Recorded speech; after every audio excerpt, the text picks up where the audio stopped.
banyak pertengkaran gara-gara HP.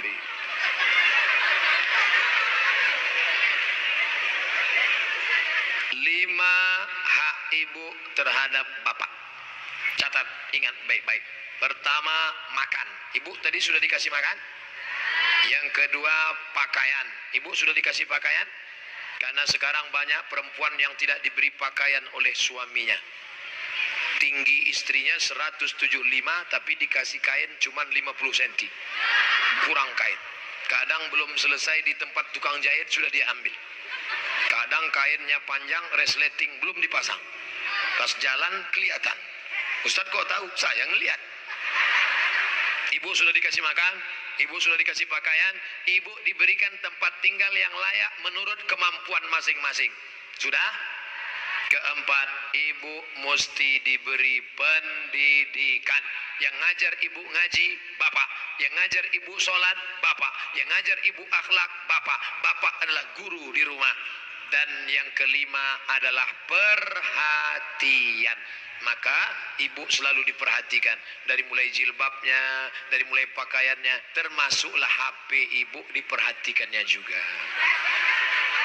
Kok dari tadi sini Ustadz Somad, suatu ketika istri saya pergi kerja dan saya masuknya siang, tiba-tiba HP-nya berdering.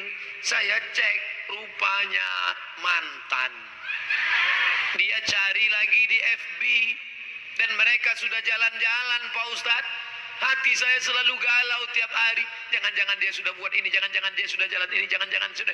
Bayangkan menderitanya seorang laki-laki gara-gara HP istri yang sudah macam-macam. Gara-gara apa itu? Facebook, Twitter, BBM, WhatsApp, Instagram. Oleh sebab itu jaga ini. Masalah HP ini jaga baik-baik. Ini Ustaz Somad gak enak. Selalunya HP perempuan aja. Oke, sekarang kita balik. Bagaimana dengan HP bapak-bapak yang lebih banyak perhatiannya ke HP, yang kata-katanya merayu, menggoda. Oleh sebab itu ini mesti dijaga. Kalau tidak, duduk bersama. Bapak sama ibu duduk, HP-nya buat baliho besar-besar. Judulnya mau dibawa kemana hubungan ini?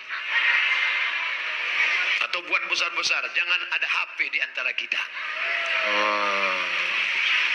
Saya mau nanya Pak Ustadz,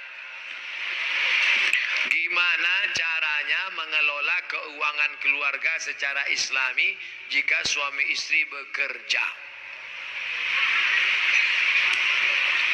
Ar-rijal, lagi-lagi Al-Quran. Semuanya yang menyelesaikan masalah ini Al-Quran.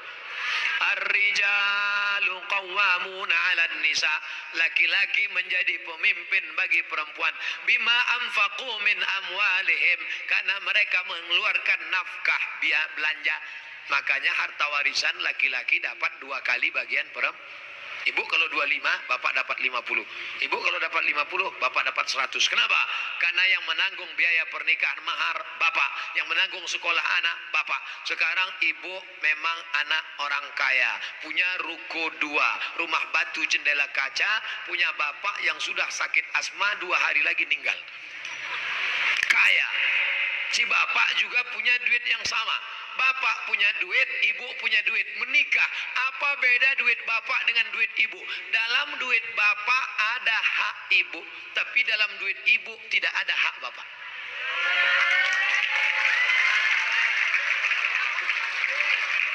Dalam uang bapak ada kewajiban nafkah untuk ibu, dalam duit ibu tidak ada. Tapi karena ibu cinta mati, maka ibu berkata, "Mas, aku tahu engkau kere, miskin, susah melarat, tapi aku sudah terlanjur cinta padamu.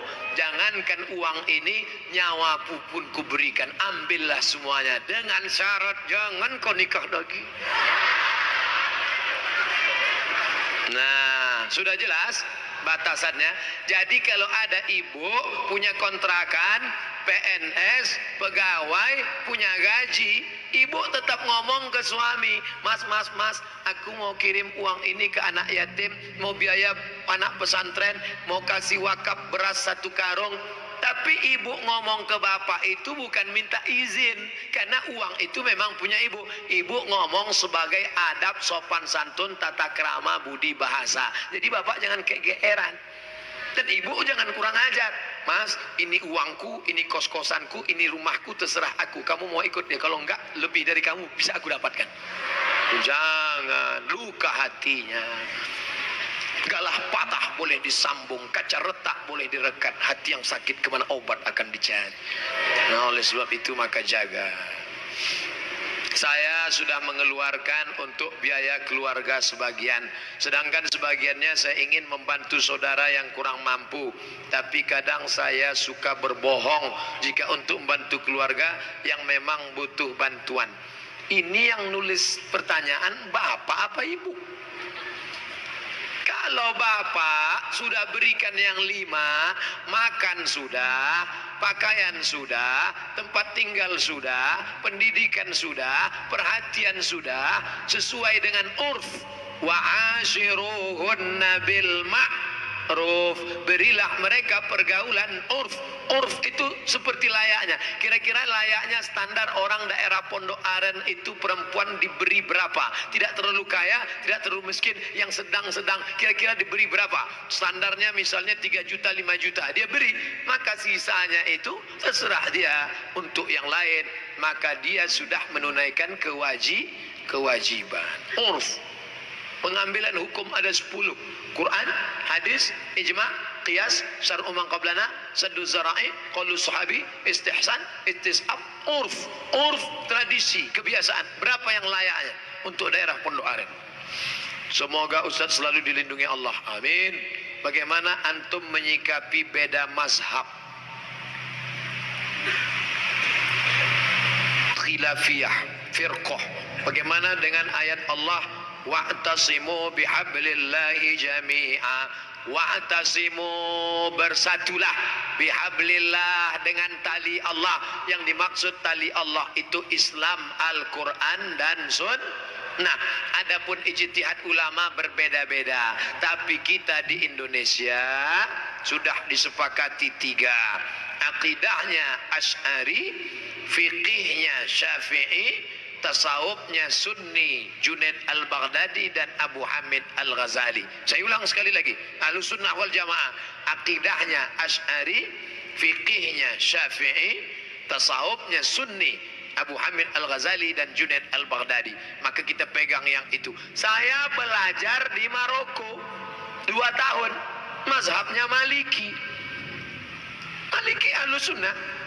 Pertama Hanafi, nomor 2 Maliki, nomor 3 Syafi'i, nomor 4 Hambali. Keempat-empatnya Ahlussunnah. Tapi ketika saya pulang kampung, saya tidak bawa mazhab Maliki.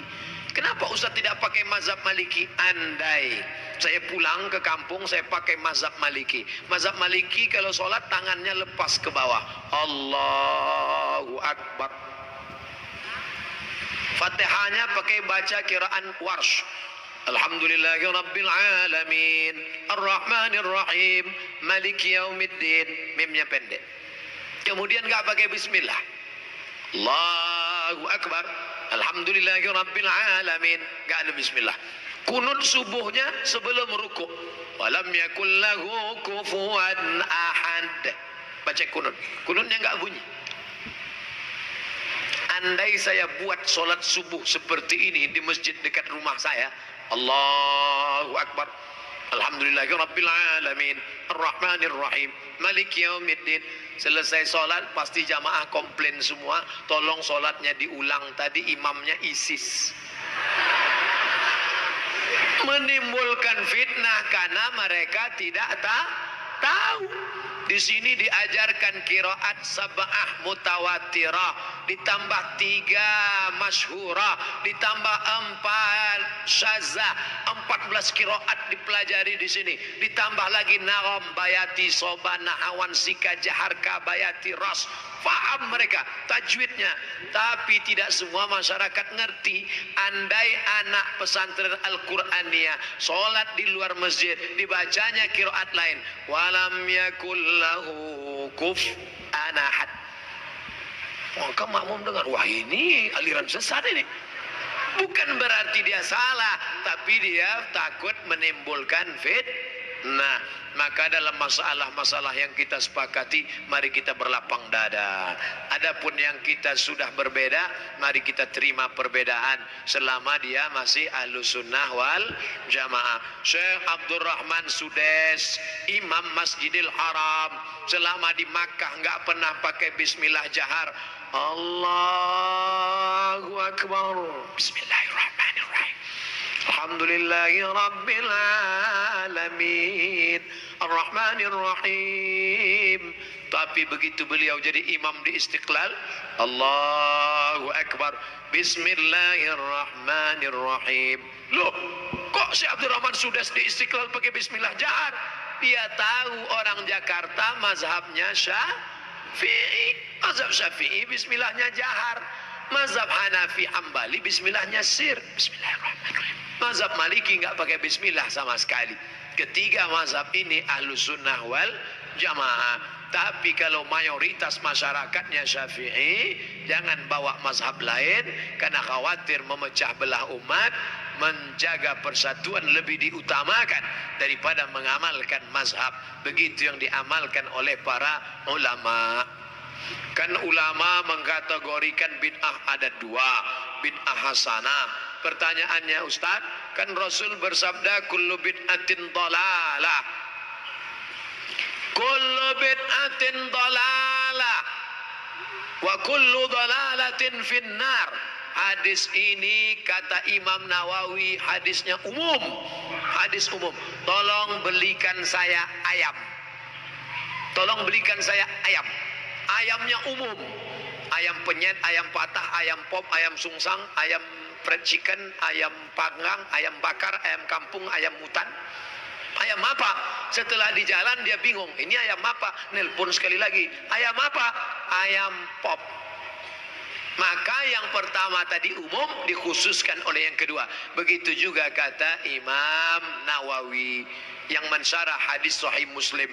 Kullu bid'atin dhalalah. Semua yang bid'ah itu sesat, umum. Tapi kemudian dikhususkan oleh hadis man sanna fil islami sunnatan hasanatan. Siapa yang membuat tradisi yang baik, falahu ajruha, dia dapat pahalanya, wa ajru man amila biha, dan orang lain yang melakukannya selama tidak bertentangan dengan Quran dan Sunnah. Nah, sekarang ada orang mendefinisikan bid'ah hanya dengan 5 jari. Kalau tidak dilakukan Nabi, bid'ah. Kalau sudah bid'ah, masuk neraka. Kalau begitu pembahasannya nanti kamu bisa memasukkan sahabat Nabi dalam neraka. Contohnya ada sahabat Nabi yang sholat dari Isya sampai subuh ayatnya kul huwallah. Wal maghdubi alaihim waladdallin amin. Kul huwallahu ahad Allahu samad. Rakaat kedua kul huwallahu ahad Allahu samad. Rakaat berikutnya kul huwallahu ahad Allahu samad. Rakaat berikutnya kul huwallah. Itu pernah enggak dibuat Nabi? Enggak pernah. Kalau dipakai definisi, kalau enggak dibuat Nabi bid'ah, berarti sholat pakai kul huwallah dari Isya sampai subuh bid'ah, masuk neraka. Nama sahabat Nabi yang sholat begitu siapa? Qatadah bin Nu'man dalam kitab hadis Musnad Ahmad bin Hambal. Tapi perbuatan itu dibenarkan Nabi, sunnah takririyah. Oke, itu Nabi masih hidup.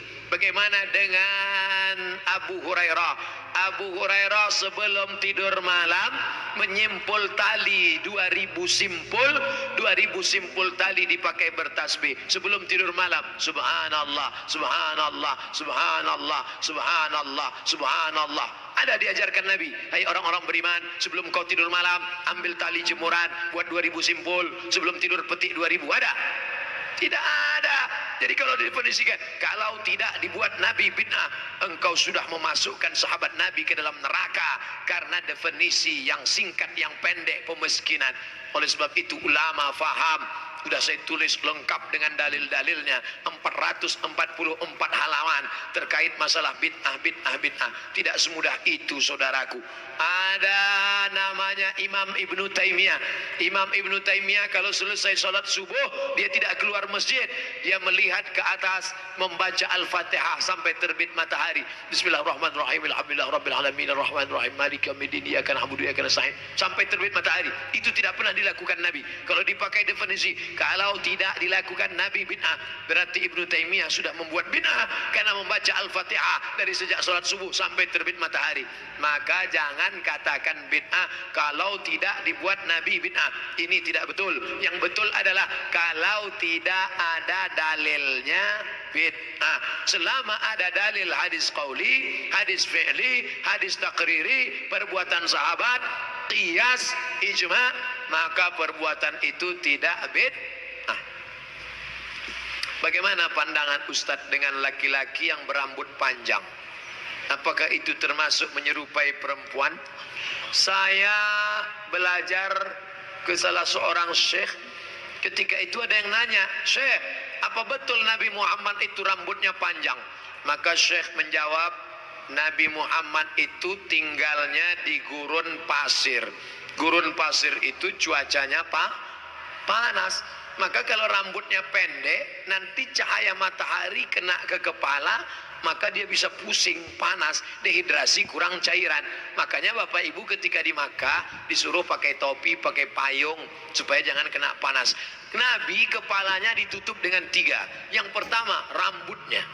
Rambut Nabi itu dari depan panjang sampai ke belakang. Yang kedua ditutup dengan qalansuah, topi. Setelah itu ditutup dengan imamah sorban. Kalau di atas kepala dililitkan namanya imamah. Kalau diletakkan di tengkuk namanya burdah.